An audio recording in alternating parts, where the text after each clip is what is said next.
నమస్తే రేవంత్. నమస్తే అండి. రేవంత్, కాసేపు మార్కెట్స్ గురించి మాట్లాడుకుందాం. చెప్పండి. డిసెంబర్ వరకు మార్కెట్లు ఎలా ఉన్నాయంటే ఇంకా అసలు మనకి తిరుగులేదు. ఇలా డబ్బు పెడితే ఇలా 10 రెట్లు 20 రెట్లు డబ్బులు వచ్చేస్తున్నాయి అనేసి డిసెంబర్ మంత్ ఎండ్ వరకు అలానే ఉండే. అసలు ఇంకా మార్కెట్ 72,000 73,000 ఇంకా అంటే ఆల్ టైమ్ హై అనే దానికి ఇంకా ఒక అంతం లేకుండా ఆ రేంజ్లో మాట్లాడుకున్నాం. బట్ జనవరి నుంచి చూస్తే బ్లడ్ బాతులు.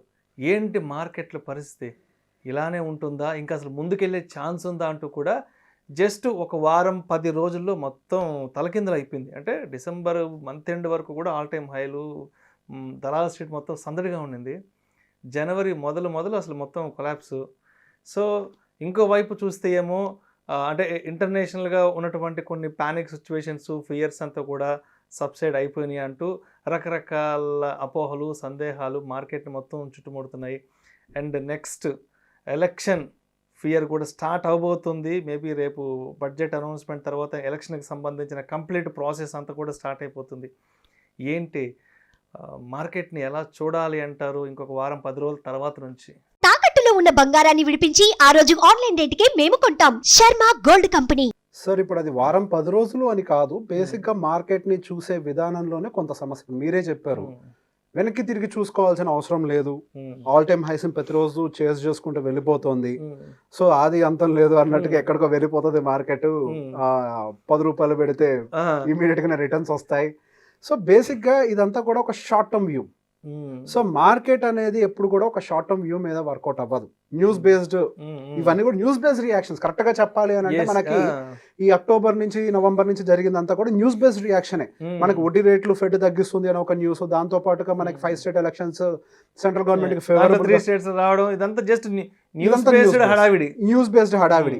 సో అదే టైంలో మనకి సంబంధించి ఇవన్నీ ఉండటంతో అప్పటికే మార్కెట్ చాలా డిప్ అయి ఉండిపోవటము. సో బేసిక్ గా రికవరీ అనేది కూడా బై డిఫాల్ట్ గా ఆ టైంలో రావటము, ఇదంతా కూడా ఒక short term reaction news based గా. సో మార్కెట్ అనేది బేసిక్ గా news based, of course news based మీద మనకి up side down side reactions అనేది ఉంటుంది. కానీ మార్కెట్ అనేది ఎప్పుడు కూడా మ్యాక్రో లెవెల్లో చూడాలి. సో మ్యాక్రో ఎకనామిక్ లెవెల్లో మార్కెట్స్ ఏ రేంజ్ వరకు పైకి వెళ్ళడానికి అవకాశం ఉంది. నాకు గుర్తున్నంత వరకు ఒక రోజు మనం కూర్చొని డీటెయిల్డ్ గా పిఈ రేషియోస్ గురించి మాట్లాడుకున్నాం. మన మార్కెట్ ఇప్పుడున్న కండిషన్ లో మన పిఈ రేషియో ఎక్కడుంది, ఒకవేళ పైకంటూ జరిగితే మాక్సిమం ఎంత పైకి వెళ్ళొచ్చు. సో మనం అదంతా కూడా ఏంటంటే మ్యాక్రో లెవెల్. సో బేసిక్ గా మనకి ఎంత ఎక్స్పాన్షన్ కి స్కోప్ ఉంది, అక్కడి నుంచి మళ్ళీ ఎంత కరెక్షన్స్ రావచ్చు, అండ్ మనకు గ్లోబల్గా ఉన్నటువంటి ఈ వడ్డీ రేట్లకు సంబంధించినటువంటి న్యూస్లు ఎలా ఉన్నాయి, అండ్ డౌన్ ద లైన్ ఇంకెన్ని సంవత్సరాలు పడుతుంది వడ్డీ రేట్లు తగ్గడానికి. సో ప్రీవియస్గా వడ్డీ రేట్లు అన్నవి 0%, నియర్ టు 0%గా ఉన్నప్పుడు మన మార్కెట్స్ ఎలా రియాక్ట్ అయ్యాయి, సేమ్ ఈ వడ్డీ రేట్లు హైస్లో ఉన్నప్పుడు మన మార్కెట్స్ ఆ టైంలో ప్రీవియస్గా హిస్టరీలో ఎలా రియాక్ట్ అయ్యాయి. సో బేసిక్గా వాటన్నిటిని మ్యాక్రో లెవెల్లో సిచ్యువేషన్స్ అర్థం చేసుకుంటూ మనం కనుక ఇన్వెస్ట్మెంట్ చేస్తేనే ఈ లాంగ్ టర్మ్లో మనం ఇన్వెస్ట్ అన్న వర్డ్కి అర్హులం. ఈ షార్ట్ టర్మ్ రియాక్షన్స్ చూసుకుంటూ వచ్చిన గెయిన్స్ చూసి సంబరాలు పడిపోతే మన ఇన్వెస్టర్ అనరు, మన ట్రేడర్ అంటారు. అంటే షార్ట్ టర్మ్లో రియాక్షన్స్ చూసి మనం ఆనందపడుతున్నాము అని అంటే మన పర్స్పెక్టివ్ ఏమి ఒక 5 సంవత్సరాలు 10 సంవత్సరాలు మార్కెట్లో ఉండాలన్న ఆలోచనతో ఉన్నట్టు కాదు. అది పెద్ద డబ్బులు రాగానే ఇంకా వస్తుంది, ఇంకొంచెం పైకి వెళ్ళా కమ్మేస్తా, ఇదంతా ట్రేడర్స్ పర్స్పెక్టివ్. సో బేసిక్గా లాంగ్ టర్మ్ పర్స్పెక్టివ్ అనేది ఎప్పుడు కూడా మన మార్కెట్లో మైండ్లో పెట్టుకొని దిగుతూ ఉండాలి. సో మనకి నెక్స్ట్ ఫ్యూ ఇయర్స్లో ఫస్ట్ మనకి ఎలక్షన్కి సంబంధించిన ర్యాలీ మొన్న కొంత ఆల్రెడీ ఫ్యాక్టర్ అయిపోయింది. మళ్ళీ ఏదో ఫ్రెష్ ర్యాలీ పెద్ద ఎత్తున వస్తుంది అనేది మాత్రం మైండ్లో పెట్టుకోవద్దు. మేబీ ఇప్పుడున్న లెవెల్స్ నుంచి నిఫ్టీ ఇంకో 22,000 నుంచి ఇంకో పైన కొంచెం వరకు వెళ్ళొచ్చేమో, నేను కాదని అనట్లేదు. ఎందుకంటే మన all time high almost 22,000 near by, ఒక ప్లస్ ఒక -100 పాయింట్స్ దగ్గర ఎక్కడో ఉంది. సో దాన్ని బ్రేక్ చేయడం పెద్ద సమస్య ఏం కాదు, దాన్ని పెద్ద ర్యాలీలా కన్సిడర్ చేయొద్దు.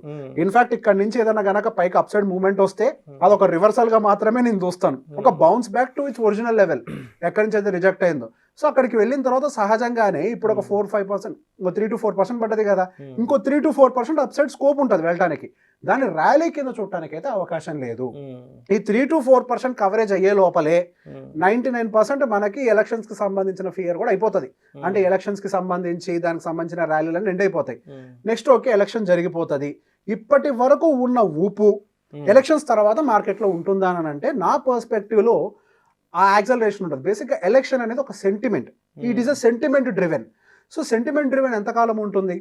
సెంటిమెంట్ డ్రివెన్ అది ఆ సెంటిమెంట్ ఉన్నన్ని రోజులే ఉంటుంది. ఆ సెంటిమెంట్ అయిపోయిన తర్వాత దాని వాస్తవ పరిస్థితులకు అది వచ్చేయాలి. సో ఆ తర్వాత అంతా కూడా మార్కెట్ని డ్రైవ్ చేయాల్సింది ఏంటి అని అంటే real economic conditions. So real economic conditions ఇంతకు ముందు అంటే మన మార్కెట్ని బూస్ట్ చేయడానికి సహజంగానే ఫైనాన్స్ అప్పుడు చేసేటప్పుడు ప్రతి ప్రభుత్వం కొంత, ఈ గవర్నమెంటే కాదు, యుఎస్ గవర్నమెంటే ఏ గవర్నమెంట్ అయినా కానీ వాళ్ళకు ఉన్నటువంటి బడ్జెట్ లోటుపాటుని చెక్ చేసుకొని కొంత అప్పులు చేస్తూ ఉంటుంది. సో ఇప్పుడున్నటువంటి హై ఇంట్రెస్ట్ రేట్ కండిషన్స్లో ఇంతకు ముందులాగా అప్పులు చేయడం సాధ్యం కాదు అనేది ఒక మాట కూడా మార్కెట్లో ఎక్కువ కనిపిస్తుంది. దానికి గల కారణం ఏంటి అని అంటే ఇంతకు ముందు మనకి 2020 కోవిడ్ ఆ టైంలో ఆల్మోస్ట్ చాలా తగ్గిపోయిన వడ్డీ రేట్లు. మనకి రీసెంట్గా 2022 స్టార్టింగ్ నుంచి విపరీతంగా వడ్డీ రేట్లు పెరిగాయి. ఈ 22, 23 మేబీ 24 కొంతవరకు కూడా ఆ వడ్డీ రేట్లని ఎఫోర్డ్ చేస్తూ తీసుకోగలుగుతారు. కానీ ఆ బర్డెన్ అనేది అలా అని ఎక్కువ సంవత్సరాలు కొనసాగించడం సాధ్యం కాదు ఏ ప్రభుత్వానికి కూడా. Because government is not a profitable organizations. తీసుకున్న అప్పులకి వెంటనే తీర్చేయడానికి అది అనేది ఒక వాలంటరీ సర్వీస్ ఆర్గనైజేషన్ ఒక రకంగా చెప్పాలంటే. సో బేసిక్గా అప్పులను ఎక్కడి నుంచి అయితే తీసుకుంటుందో ఆ బ్యాంకులకి వాళ్ళు తిరిగి దానికి సంబంధించిన వడ్డీని చెల్లుబాటు చేయాలి. ఇప్పుడు ప్రభుత్వానికి ఏమన్నా అదనంగా ఆదాయం బయట నుంచి వచ్చే అవకాశాలు ఉంటాయా? లేదు. ఏదో ట్యాక్స్ రూపంలో వచ్చేటువంటివో లేకపోతే ఆ టోల్ నుంచి వచ్చాయో వాటి నుంచి వచ్చేటువంటి ఆదాయాలు తప్పించి పెద్దగా అదనంగా ఏమీ లేవు.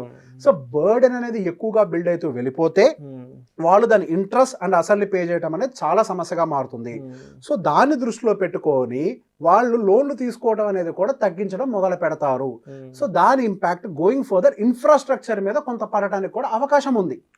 సో మనకి డెవలప్మెంట్ అనేది ఈ సెక్టార్ అలొకేషన్స్ అనేవి కూడా గోయింగ్ ఫర్దర్ కొంత తగ్గడానికి కొన్ని అవకాశాలు అయితే క్లియర్ గా కనిపిస్తున్నాయి.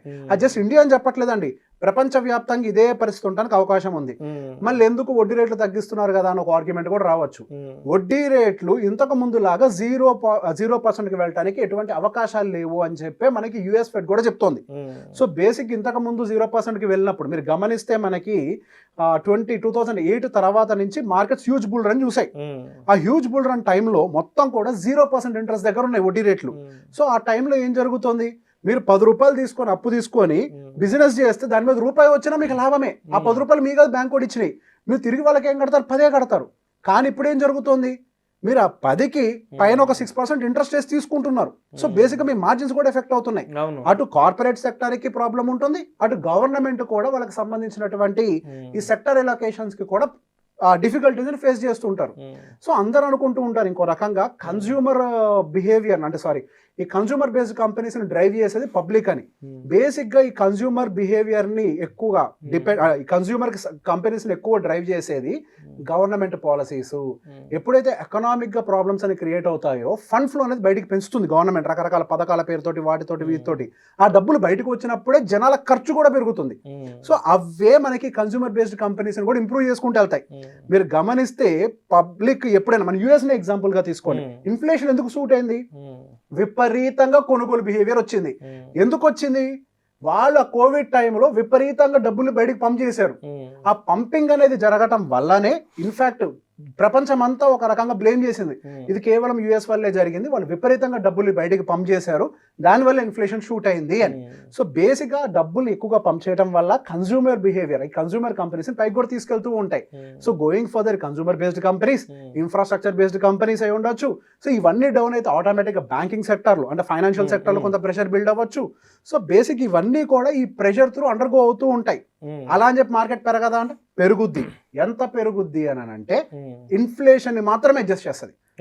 మనకి year on year inflation 6 to 7% ఉంటుంది కదండి. సో మనకి ఇయర్ ఆన్ ఇయర్ ఆ 6 to 7% ఇన్ఫ్లేషన్ డెఫినెట్ గా అడ్జస్ట్ చేస్తుంది. అంతే పెరుగుద్దా అంటే కాదు, 10 to 11% కూడా పెరుగుద్ది. ఈ 10 to 11% మాట ఎందుకు చెప్తున్నాను చెప్పనా?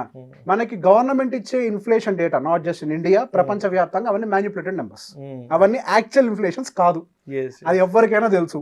మన అద్దెల్లు తీసుకున్న వాడు కూడా చెప్పగలుగుతారు. అద్దెల్లు తీసుకున్న వాళ్ళు వాళ్ళకి ఎంతెంత రెంట్ పెరుగుతుందని చూసి స్కూల్కి పిల్లల్ని పంపించే వాళ్ళు ఎంతంత స్కూల్ ఫీజులు పెరుగుతున్నాయో చూసి చెప్పగలుగుతారు 6% కాదు ఇన్ఫ్లేషన్ అని. ఆ రెగ్యులర్ 10% గ్రోత్ ఏదైతే ఇన్ఫ్లేషన్ ఉందో అంత మాత్రమే మార్కెట్ పెరుగుద్ది. ఇప్పుడు మీరు కార్ మ్యానుఫ్యాక్చరింగ్ ఇప్పుడు 2 lakhs చేస్తున్నారు, ఆ ఇన్ఫ్లేషన్ అడ్జస్ట్ చేసుకొని నెక్స్ట్ ఇయర్ బై డిఫాల్ట్ గా 2,20,000 అవుతుంది. సో అదే లెవెల్లో రెవెన్యూస్ గ్రో అవుతాయి, అదే లెవెల్లోనే మార్జిన్స్ గ్రో అవుతాయి, నెట్ ప్రాఫిట్స్ అనేవి గ్రో అవుతాయి తప్పించి ఇన్ఫ్లేషన్ ని బీట్ చేస్తూ మార్కెట్ గ్రో అవ్వడం సాధ్యం కాదు. రైట్. సో బేసిక్ గా ఏవైతే మీకు రిటర్న్స్ ఇక నెక్స్ట్ 3 years నా ఎస్టిమేషన్ ప్రకారం 3 to 4 years down the line ఈ ఇంట్రెస్ట్ రేట్ కట్స్ అనేవి 0 వరకు చేరనంత వరకు కూడా మార్కెట్స్ అనేది మీకు ఇన్ఫ్లేషన్ కి అనుకూలంగా మాత్రమే రిటర్న్స్ ఇస్తాయి, కానీ ఇన్ఫ్లేషన్ ని బీట్ చేసి రిటర్న్స్ ఇవ్వడం సాధ్యం కాదు. Okay. So down the line మనకి ఎక్స్పెక్టెడ్ రిటర్న్స్ వచ్చేసరికి 10 to 11% in next 3 to 4 years. నా దృష్టిలో అవి absolutely zero, because of real gains కాదు, just inflation adjusted. So market పైకి వెళ్ళిపోతుందని సంబరాలు చేసుకోవటం కాదు, అది నిజంగానే మీకు పెరుగుతున్న ఖర్చులకు ఈక్వలెంట్ గా సంపదని క్రియేట్ చేస్తుందో లేదో ఆలోచించండి. సో దానికి అనుకూలంగా మీ పెట్టుబడులని జస్ట్ స్టాక్ మార్కెట్ లోనే కాకుండా అటు ఏదైనా డిప్ దొరికినప్పుడు గోల్డ్ లో, సిల్వర్ బాగా రేస్ కాబోతుంది అనే ప్రిడిక్షన్ చాలా ఎక్కువగా ఉంది. And real estate is really growing at 15%. And particular గా ఈ మెట్రోపాలిటన్ సిటీస్ మీద చాలా ఎక్కువగా ఫోకస్ ఉంది. సో బేసిక్ ఇప్పుడు డైవర్సిఫికేషన్ చాలా అవసరం. మొన్నటి వరకు డబ్బులు పెట్టండి స్టాక్ మార్కెట్ లో ఉన్నారు.